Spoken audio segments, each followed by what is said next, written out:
Welcome to another installment of Everything NHL, the Fantasy Fanatics Podcast. I'm your host, Nathan, and we're here with our hockey expert, James Kumar. Hey, what's up, man? So today we're going to go over the Metro Division preview, and then we'll kind of give our projected standings. How does that sound? All right, sounds good. Let's hop into it. There's lots to talk about for this division in both fantasy and in the standings. For sure. I guess we can start with the Carolina Hurricanes. They did a lot in the offseason, but why don't we start with forwards? Yeah, so looking at the Carolina Hurricanes for fantasy, we'll start with their forwards. Sebastian Aho, he's the top center on this team. He's also the top fantasy option on this team. He's pretty much going in, first two rounds of drafts. So it's definitely where you want to take him. If he falls to the third round, you're getting a value with him. And then you got Andrei Svechnikov. I feel like he took a bit of a step back last year compared to the season before, but he's probably one of those guys that, if you grab him on the wing, he should be really solid. He's playing on that top line with Aho. You get that exposure as we talked about. And then you got Teuvo Teravainen, who should be the third member of that line, barring any setback like an injury or something like he had last year. So these three guys should be your top options from this team. You also got Marty Necas. He had a breakout year last year. He should be the fourth member of that number one power play in terms of forwards. He should be getting some exposure to a lot of these top guys, especially on the power play. So you'll definitely want to tap into that with him. And then I have Vincent Trocheck, who should be the center of the second line. He had a really good year for Carolina last year after coming from Florida, so he should be really solid again. And then the last forward I put is Nino Niederreiter. I feel like he should be that sixth member of that top six forward group in Carolina. So I guess playing with a lot of these other more talented guys, he should have some fantasy relevance, as this team should be pretty high scoring.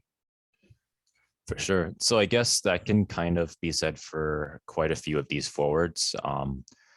Since I guess all the forwards or all the lines are pretty good, there's going to be exposure for all the forwards. Yeah, I know even last year people were dipping into their third line with guys like Jordan Staal and others. So this team should be very talented offensively. So we'll definitely have to see as the season goes along. For sure. And I guess we can move on to defense then. Yeah, their defense took a bit of a hit. They lost Dougie Hamilton in free agency. He was a top 3 fantasy defenseman overall. So I have Tony DeAngelo penciled in here. They paid him some money. He looks like he's going to be their main guy. He should play on their top power play. I guess it just depends with his off ice issues. I know he's had a lot of locker room disagreements and different off ice things that he sort of, used to sidetrack his NHL career. Hopefully with Carolina, he gets things back on track. He's probably the most offensively talented defenseman on this team. So I have to give him the respect due to him and say that he should be the main option there. But if you draft him, just draft him with caution for sure. And then you have Brett Pesce and Jacob Slavin. That's probably going to be the top pairing of defense. They're more defensive guys. I know Pesce is a bit more offense than Slavin does, but Slavin should get you better plus minus and probably some hits. So you can probably grab a couple categories off these two guys. I know Pesce should get you some assists. He might sneak onto that second power play if Jake Gardner is not a main guy in the lineup. I wouldn't consider Gardner fantasy relevant because he just doesn't play enough. But outside of Tony DeAngelo, it's really tough to find relevance on their defense for fantasy. So I guess for the Hurricanes, you won't really want to look too deep into them for defense. Probably add them as maybe your fifth defenseman, a guy coming off the bench. Yeah. And then outside of Tony DeAngelo, that's probably what I'd have to say. For sure. And I guess we can move on to goalies. Yeah, 2 new goalies for them. Freddie Anderson, obviously, is going to be their starter coming from Toronto. Should be really solid. Should be one of the top 10 to 15 goalies taken off the board in my mind. And then you have Antti Ranta. Obviously, he's had a poor injury history. But I mean, he is a solid goalie when he's in the lineup. He should be a great backup. You probably will get solid stats from him. So if you want to take a flyer on a third goalie, a guy who is going to get wins when he is in the lineup, Ranta will probably be a good place to look. So definitely take a look at him for that. For sure. And how do you feel about the rookies on this team? Yeah, so it was tough for rookies for this team. I got two guys here that have a chance to jump into this lineup. This lineup is already really deep, but I'll just mention them. I'll start with Jack Drury first. He is a center. I believe he is related to GM of the Rangers, Chris Drury. Um, I think so, but yeah, he's probably one of the more talented guys coming in. They're probably going to give him the first look when it comes to, I guess, young players and rookies in this lineup. And then you have Ryan Suzuki. He's probably the more talented of the two players, but I feel like that he might need another year to sort of develop. But yeah, if he comes into the lineup, he should be pretty fantasy relevant right away. Dynasty leagues, he should be owned right away the moment he steps into the lineup. And then I guess regular redraft leagues, you just got to wait and see what kind of production he's going to give you. But yeah, those are probably the two main guys I'd look at. For sure. And I guess we can move on to the Columbus Blue Jackets. I guess, how do you feel about their forwards? Yeah, so I guess looking at the Blue Jackets, they've really gone over a lot of change, and I guess moving back into the Metro Division is going to be really tough for them. They've lost a lot of their offensive talent, but they still have some decent pieces here. I'll just go through them. Of course, Patrick Laine's here. He had a down year ever since coming from Winnipeg. I guess if you draft him, you're just looking for a bounce back. You probably won't have to spend a lot for him. You might be able to get him in like the 9th or 10th round sometimes. So he'd probably slot in as maybe your 5th forward or something like that. So you're not paying too much for him. And if he has a bounce back, he's one of the better scorers in the league. So definitely take a look at him on the wing. You got Oliver Bjorkstrand, who was the best forward for the Blue Jackets last year. Plays on that right side, should be on that top line with Laine most likely. So you definitely want to draft him to be somewhere in your forward lineup if you're looking at Blue Jackets. And then Jake Voracek coming in that trade with Philadelphia. If one of those two wingers is not on the top line, you probably will see Jake Voracek on that top line. He's still a solid offensively talented player, even though he is a little bit older. But yeah, he should provide that spark, I guess, into their scoring. Their highest center in my mind is Jack Roslovic, of course, coming with Laine in that trade. He's really developed into that top guy for them.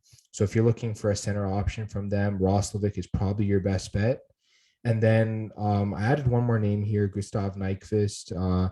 He was injured the entire last season, but when he was healthy the year before, he was pretty productive for Columbus. So he's probably one of those like sleeper guys that you could probably take a look at. But other than that, yeah, those are probably the forwards I look at for Columbus. For sure. And how do you feel about their defense? Yeah, defense is a little tough. Obviously, they lose Seth Jones in the offseason. So Zach Werenski definitely becomes their best option. I'd probably say take him in like the top 15, 20 defensemen in the entire league for fantasy. He's really solid. He'll score a lot of goals, even as a defenseman. So definitely take a look at him. You got Adam Boquist coming the other way in that Seth Jones deal. Hopefully he develops into that solid number two guy. I definitely think he should. So yeah, he'd be the next guy in line. And then another young guy there is Jake Bean coming from Carolina.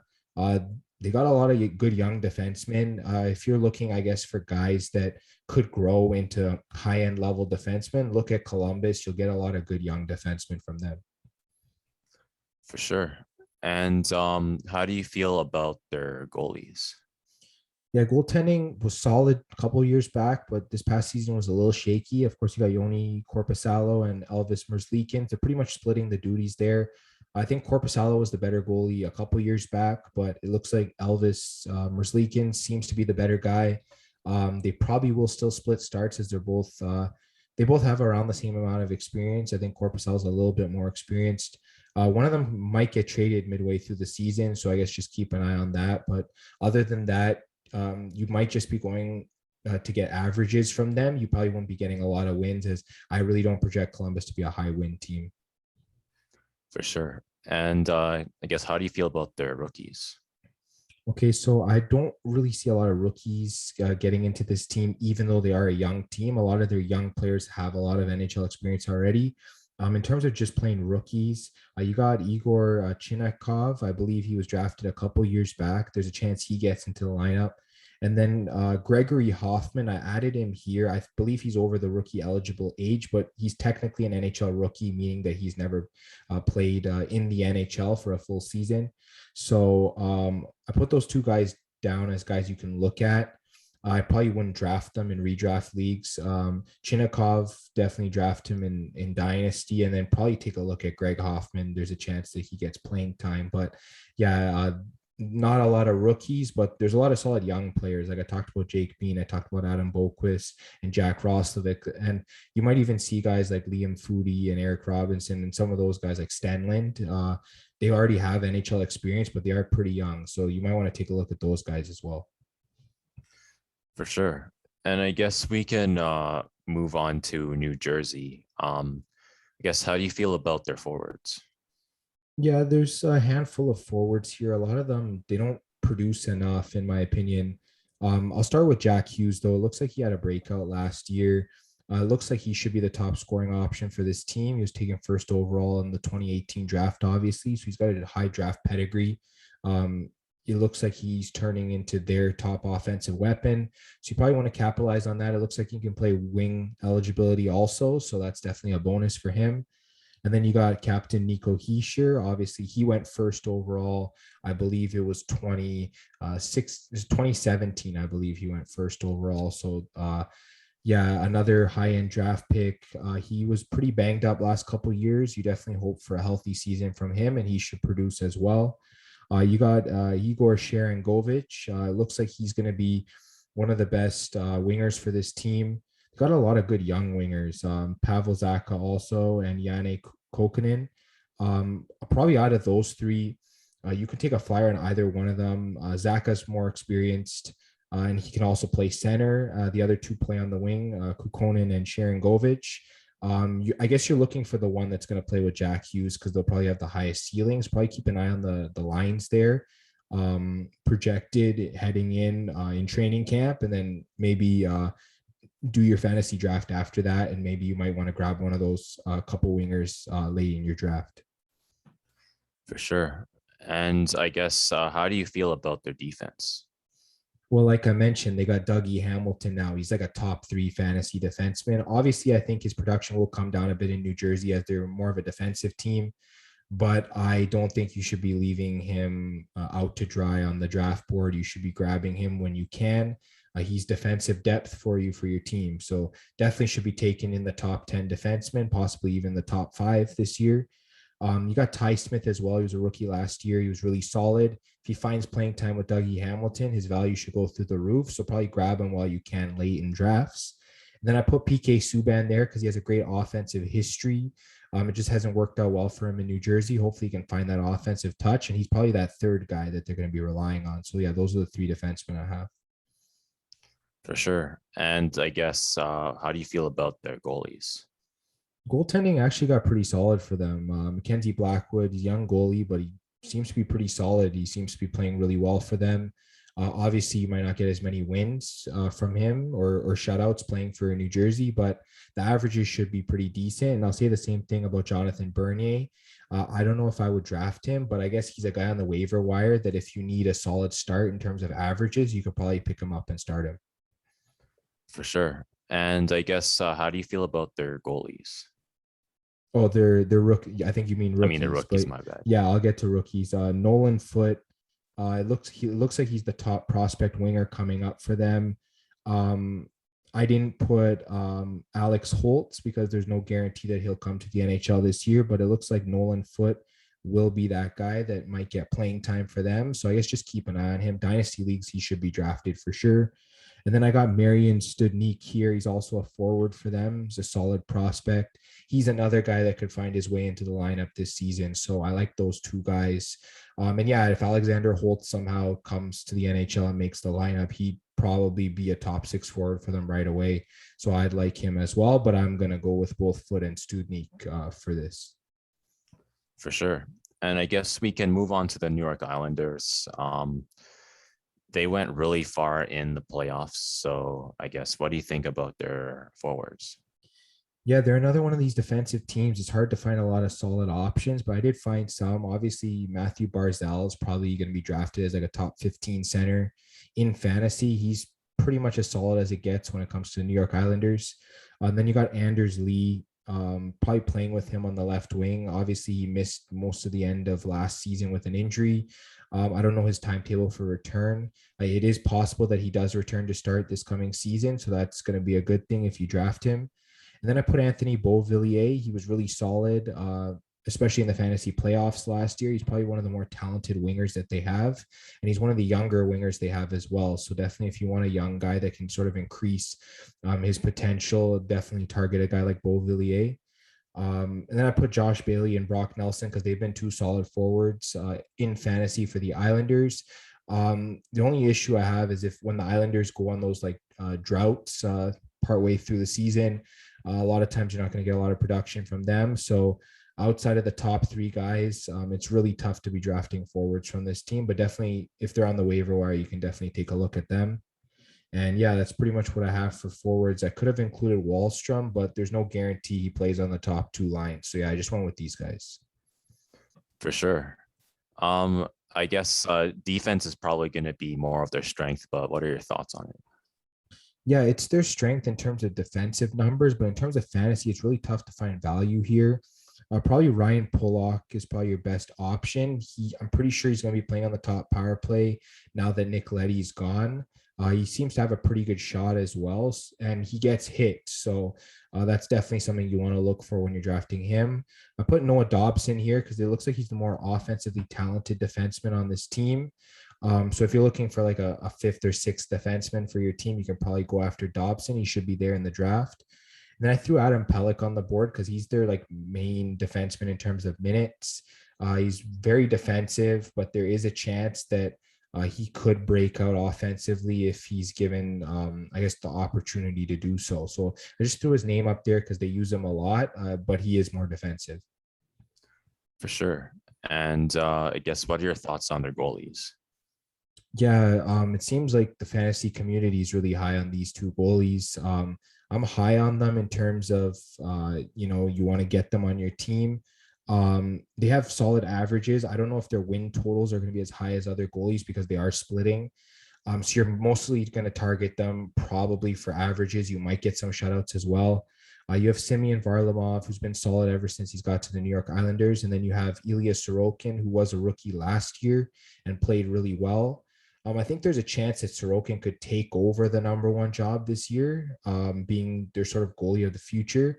So I guess if you want to invest in that, I'd probably draft Sorokin maybe higher than Varlamov, sort of as that kind of play. I'm projecting him to be the starter by the end of this year. So yeah, you can definitely try something like that. I think Sorokin's appeal is a little bit better than Varlamov's as well, just because you're getting him later in drafts from what I've seen.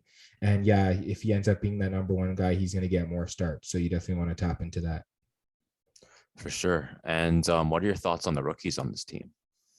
Yeah, so for rookies, there weren't a lot. They've signed a lot of veterans and brought them back recently. So I went with Otto Koivula. I believe he is a rookie heading into next season. He's a forward. So yeah, he could find his way into the lineup. Also, I put Simon Holmstrom. It looks like they're bringing him up from the American Hockey League minor league team. So yeah, one of these two guys might crack the lineup. And if they sort of give an offensive spark to this Islanders team, then probably you can take a look at them on the waiver. But I guess outside of that, you can look at them in dynasty leagues if you want, but or else I'd probably avoid them on draft day. All right. And I guess we can move on to the other team in New York, the Rangers. They seem to have a lot of forwards that you can pick. Yeah, this was a tough list to make. So I just probably put their top six projected. Artemi Panarin, obviously, people are drafting him in the first round. They're drafting him early second round. He's really solid. He's one of the best left wings in the league, probably a top three left wing. So definitely want to take a look at him. You got Mika Zibanejad. He's their number one center. When he gets going in games, he can score like 5 points a night. Like he's that kind of like energy player for them. You just got to watch for his cold streaks as they get really cold, but he's very offensively talented. So he should be targeted probably as your number one or number two center on your fantasy team. And then you got Chris Kreider there on the wing. He's probably the longest tenured New York Ranger now, and he's still very fast, very solid. He's in his mid to late 20s and still playing. So, yeah, you can definitely get him in fantasy. I believe he gets hits as well. So you're definitely getting a well-rounded player if you're drafting Kreider. So he's really good. I got Capo Caco and Alexi Lafreniere. They're two most recent high-end draft picks. Obviously, as of right now, they haven't panned out as much offensively.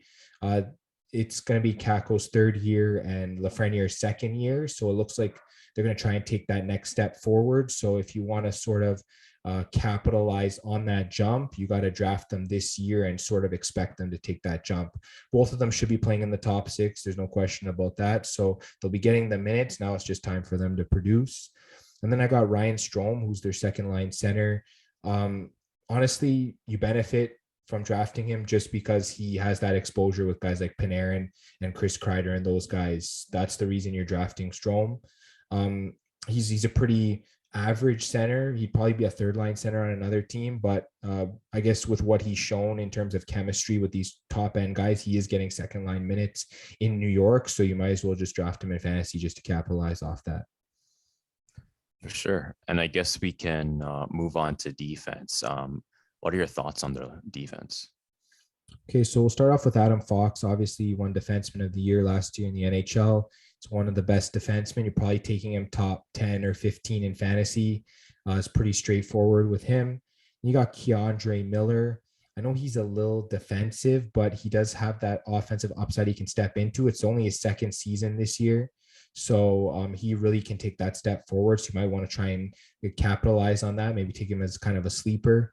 And I put Jacob Trouba there. Obviously, he hasn't been as healthy recently, but he still has the offensive gifts. So, yeah, he should be, solid third, fourth, maybe fifth guy for you in fantasy. And if this Rangers club is going to be really high scoring, he should end up capitalizing off that. For sure. And what are your thoughts on their goalies? Yeah, their goaltending, it's young, but it's pretty solid. You got Igor Shesterkin. I think he's being taken as like a top 10 or 12 goalie in fantasy right now. People have high expectations for him. Then you got backup Alexander Georgiev, who when he's been called upon to play, he's been really solid. So Shesterkin, you could probably take him as your number one or number two goalie. And then maybe Georgiev, either maybe take him as your number three, maybe grab him off the waiver wire or something like that. That's probably my advice with these goalies. For sure. And what are your thoughts on the rookies? Yeah, so for rookies, I put Vitaly Kravtsov. I'm pretty sure he's still rookie eligible. He might not be, but he's one of those talented forwards that if either Lafreniere or Kako doesn't pan out this year, he could end up jumping them and getting into that top six forward group. He's a really solid forward, one of their better prospects, so I like him. And I put Nils Lundqvist on there. Just because he's one of these young defensemen coming up for them. They have so many good young defensemen. The three I just mentioned, Fox, Miller, and Trouba, they're all really solid young defensemen. They're just adding to that young defensive core with really solid guys. And I think Nils Lundqvist is going to be that next guy. For sure. And I guess we can move on to the Philadelphia Flyers. They didn't do their best last year, but they still have a pretty deep lineup. So what are your thoughts on their forwards? Yeah, if you're drafting players from the Flyers, most of them you're going to be looking to get a bounce back season from. So just keep that in mind. You got Claude Giroux here. Obviously, he's gotten, whether it's close to or over 100 points before in a season. That was more in his prime. Now he's a little past his prime, but he's still going to be their top scorer most likely. He's going to play on that top line. He is their captain. So definitely take a look at him for fantasy. You got Sean Couturier here. He's their number one center. He pretty much covers every category in fantasy. If you draft him, you shouldn't be worried. He's probably their top forward now, most likely. And then you got Travis Konechny, who was really solid the last couple of years, except for this past year. He sort of had a down year.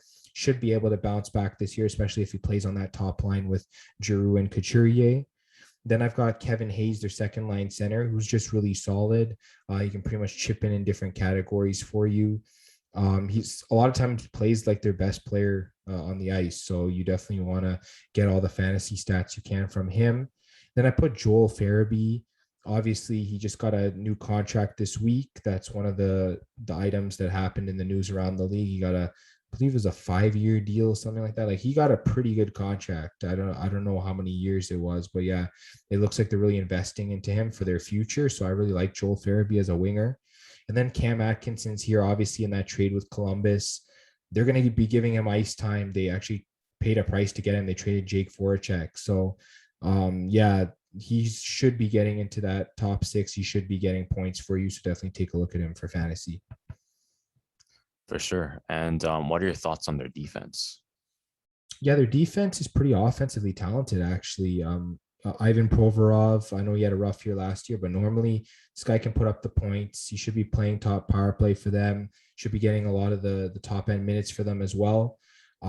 He definitely should have a bounce back year. I guess he's one of those guys you can grab him as like your second defenseman on your team, maybe your third defenseman, and then just sort of put him in there and he should be a lot better this year. Then you got Ryan Ellis, who came in that trade from Nashville. He's also really solid offensively. So there's 2 guys right there. And then Rasmus Ristolainen, another guy that came in a trade from Buffalo. I know his plus minus has hurt people over the years in fantasy, but with the Flyers, it definitely should improve, and he definitely should get a lot more offensive opportunities. So I definitely like him as well. For sure. And what are your thoughts on the goalies? All right. So for goalies, Carter Hart's their starter. He's their main guy. I know he sort of stepped back last season a little bit in terms of his play, but I definitely think this is the perfect season for him to bounce back. So definitely he's going lower than he was last year. So definitely take advantage of that. If you can get him as your third goalie, that'll be a bonus because he is going to be the starter and he's going to be getting games for you. So definitely take advantage of that. And then I also wrote down Martin Jones. They got him in the off season. I know he hasn't been great the last couple of years, but I mean, if he's just playing a backup role, he's one of those guys you can grab off the waiver for a start against an easy team if they're playing like a Columbus or like a Buffalo, a type of squad that you know they probably can beat. Then you go ahead, pick up Martin Jones if he's starting, and he should be really solid for you. For sure. And what do you think about the rookies? All right, so for rookies, I don't believe Morgan Frost is rookie eligible, but he's barely played in this lineup, so I'm just going to put him down. He's the main forward that's going to step into this lineup. I really like his upside. There's a chance he could become fantasy relevant later in the year. So especially in dynasty leagues, he should be owned. And I guess in redraft leagues, just put him on your watch list or something. And then I put Cam York here. He's their up and coming young defenseman. There is a chance he gets into playing time this year as a rookie. And I really like, I guess, his upside. So if he somehow gets like top 4 minutes, that's probably the only way I would target him in fantasy, or else probably just dynasty leagues. For sure. And I guess now we can move on to the Pittsburgh Penguins. They were the division winners last season, but what are your thoughts on their forwards? I know they were division winners, but technically it wasn't the Metro division. It was actually called the East Division last year because they were all jumbled because of the whole border thing. But yeah, I understand what you're saying. They have a lot of solid forwards. I'll go through their 6 main guys that I like. Sidney Crosby, obviously, he's been doing it for years. He contributes in every category for you in fantasy except for hits. So you're getting extreme value from him. Evgeny Malkin, pretty much the same thing. He might have a few more hits than Crosby. My only issue with him is that he has been injury prone over the past few seasons. So when you're drafting him, you just got to expect him to miss some games. So make sure you have some solid centers behind him. I put Jake Gensel there. He's their best goal scorer on the wing. He plays with Sidney Crosby. The chemistry is clearly there. If you got any player playing with Crosby, that's a bonus. And I'll just mention Brian Rust as well. That's the third member of that line with Crosby and Gensel. You get guys playing with Crosby. He elevates their play. We saw how fantasy relevant Brian Rust was last year. I believe he was a top 100 player in Yahoo category leagues. He pretty much chipped in almost every category. So you definitely want a piece of this Penguins offense for sure. I put Kasperi Kapanen in here because it looks like he will play with Evgeny Malkin, and he has been solid ever since he came from Toronto. So I definitely like his upside as a young forward. And then I put Jeff Carter here because he was lights out when he came from LA. I know he's in his mid 30s, but he still is going to be productive for this team. He'll be getting second unit power play minutes. Yeah, he's just too solid to ignore. So if he's not single center eligibility. If he has some wing eligibility, you definitely want to tap into that for sure. For sure. And what do you think about their defense? For defense, I just put two players that I really liked. Chris Letang, he should be a top 15 defenseman in fantasy like he is every year. He was healthier last season, which is really encouraging. I know he's had a history of not being really healthy, but last year he seemed pretty good. So hopefully he can keep that up. And then I put John Marino here. He's still on the young end. You definitely could see a breakout from him. It is possible if he gets a larger role. So definitely keep an eye out for that. For sure. And what do you think about their goalies? All right, so for goalies, Tristan Jarry, Casey DeSmith. Jarry's still going to be the starter, even though he sort of had that collapse in the playoffs. He had a strong regular season, so I think they wanted to stick with him. Casey DeSmith is actually a solid third goalie for you in fantasy, just because Pittsburgh, they're a strong team, and when he steps in the goal, he usually plays pretty well. So you should be getting wins from him when he plays, especially against softer matchups, and his averages should be really good. So Jarry is probably a top 20, top 25 goalie. And then DeSmith is probably one of those guys that you might want to add on your bench or something like that. For sure. And what do you think about their rookies? All right, so for rookies, I put Drew O'Connor first. He seems like the most talented offensive prospect that they have that could be coming in.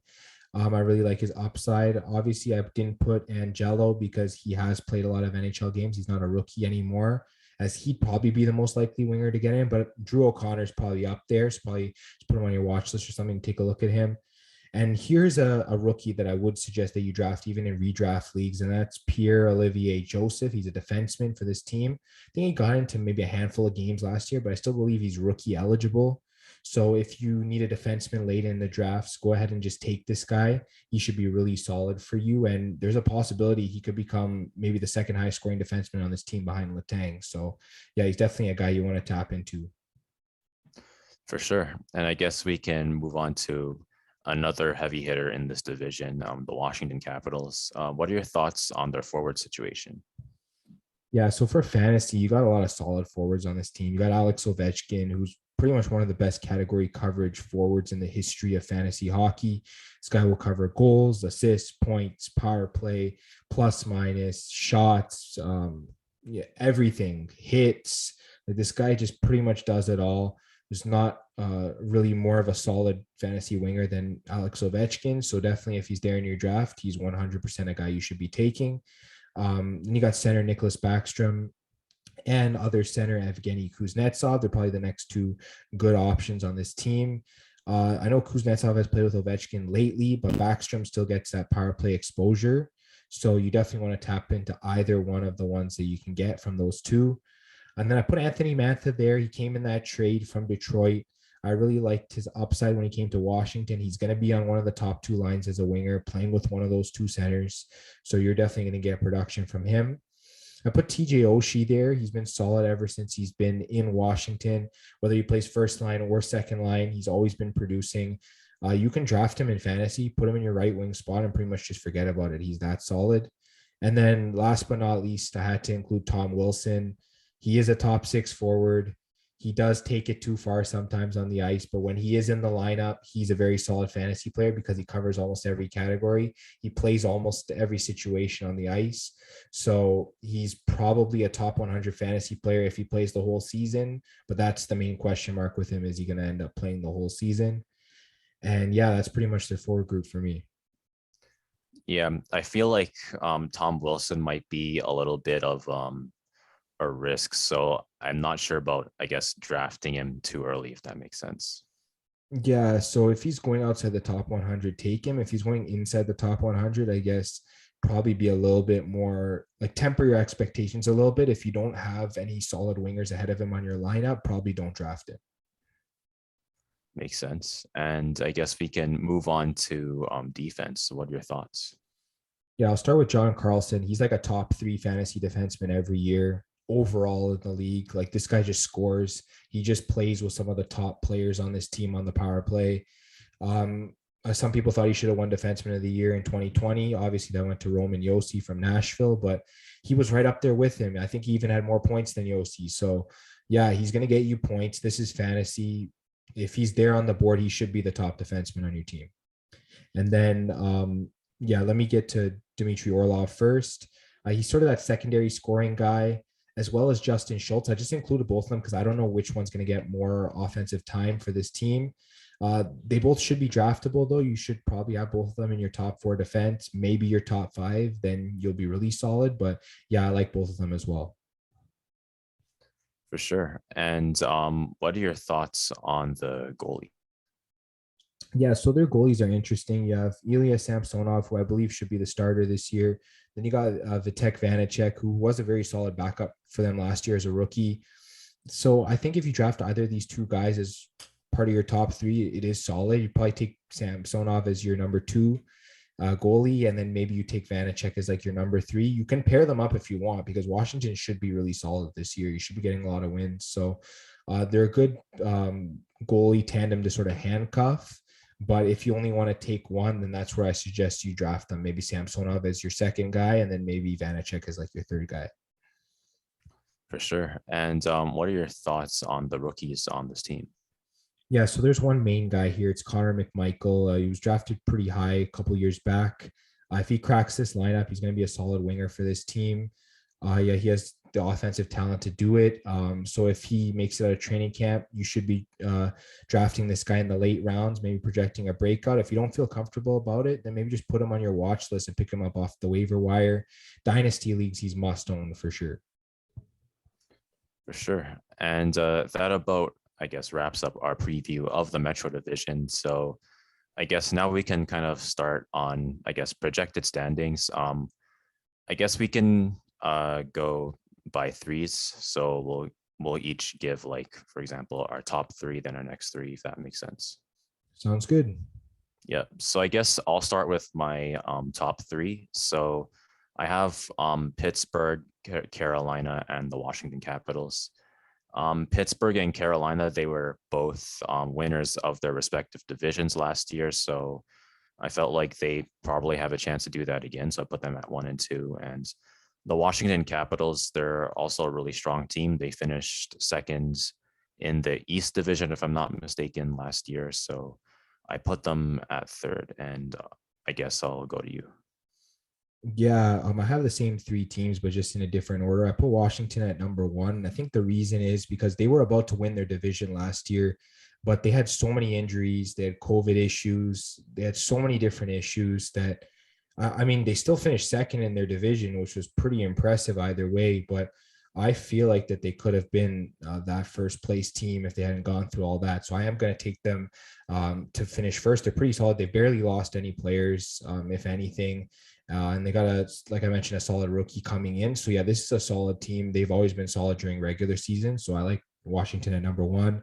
I put Pittsburgh at number two just because they're another one of those teams that doesn't falter in the regular season. Obviously, in the playoffs recently, they haven't played as well.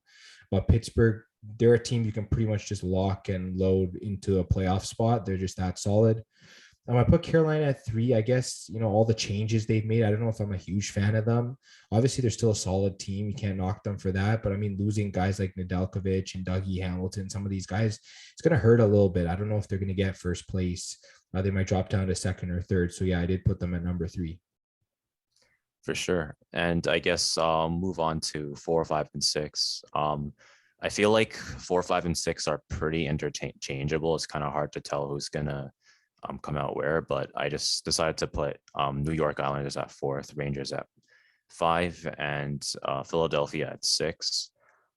Islanders I put at 4th mainly because of how far they went into the playoffs, but when it came to their regular season, they ended up being 4th, and I feel like that's most likely where they would be if they're going to be at the top of these three teams. And I put the Rangers at 5th mainly because they had a pretty solid season, but they were just kind of shy of the playoffs. And for Philadelphia, they could do a lot better. They could end up getting 4th, but I just wasn't too sure about how they would do. So I just put them at 6th.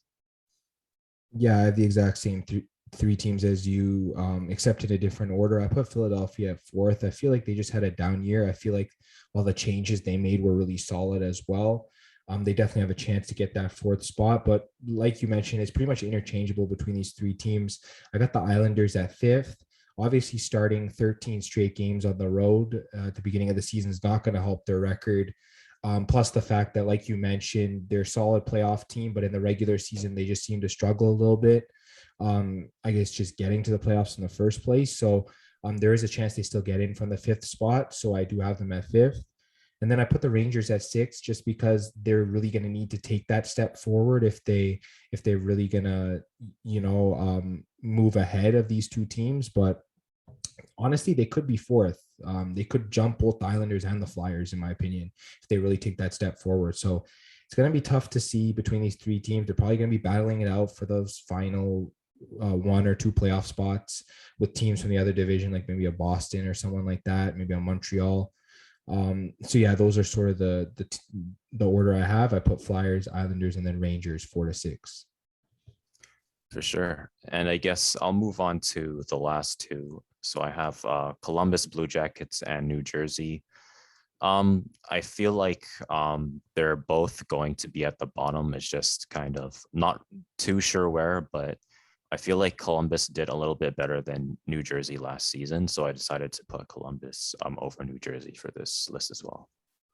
You're right. They're both interchangeable. I went the opposite. I went New Jersey and then Columbus. I feel like New Jersey's sort of on the upswing and Columbus might have a setback. That's the only reason why I did it. But you wouldn't be wrong if it went the other way, just because I feel like that it could go that way as well. So yeah, I went New Jersey and then I went Columbus. So my total order is Washington first, Pittsburgh second, Carolina third, Philadelphia fourth, New York Islanders fifth, New York Rangers sixth, New Jersey Devils seven, and Columbus Blue Jackets are eighth. For sure. And my list is Pittsburgh Penguins first, Carolina second, Washington third, Islanders fourth, Rangers fifth, Philadelphia sixth, Columbus seventh, and New Jersey eighth. And that about wraps up the projected standings portion. And do you have any final thoughts? This division is really tough to project. I know we said that about the Atlantic, but I feel like this one's even tougher to project than the Atlantic. We kind of know who the top four teams in that division are, and then we kind of know who the bottom four. But in this division, it's just so tough. There's like six teams that really could make the playoffs on this division. And there's going to be two teams that we're surprised with that don't make the playoffs. I mean, we don't know whether one of those top three teams could take a step back this year. We just don't know. It's going to be interesting to see. Obviously, for me, the Islanders are taking that step back. I guess for you, you're more I guess you're more thinking that the Rangers don't take that step forward, if that makes sense. So I think both of us are thinking that. It's just really tough to say, honestly. Philadelphia could have that bounce back, but maybe they don't. So it's just so many different variables for this division. It's going to be fun to watch for sure. Yeah, I feel like this division is going to be the most up in the air. I think even when the season starts, we're not going to know. We're just going to have to watch the entire season to figure out who makes it. Yeah, this division and the Central Division too, for sure. I'd probably say that. I think we're going to be previewing the Central Division next week, so we'll definitely see how jumbled that division is as well. But yeah, definitely the Metro is going to be really tough to predict. For sure. And I guess that about wraps it up for everything NHL. If you liked what you watched, you can subscribe, hit the bell for notifications, give us a like, give us a review. Give us your opinion on the Metro Division. Who do you think is your, I guess, list from 1 to 8? And what are your opinions on the players from each team? If you liked listening to us, you can follow us on Spotify, and you can also follow us on Apple Music and Google Podcasts. And if you need some sports picks, you can follow us at Fan Podcast on both Twitter and Instagram. And we'll see you guys next week.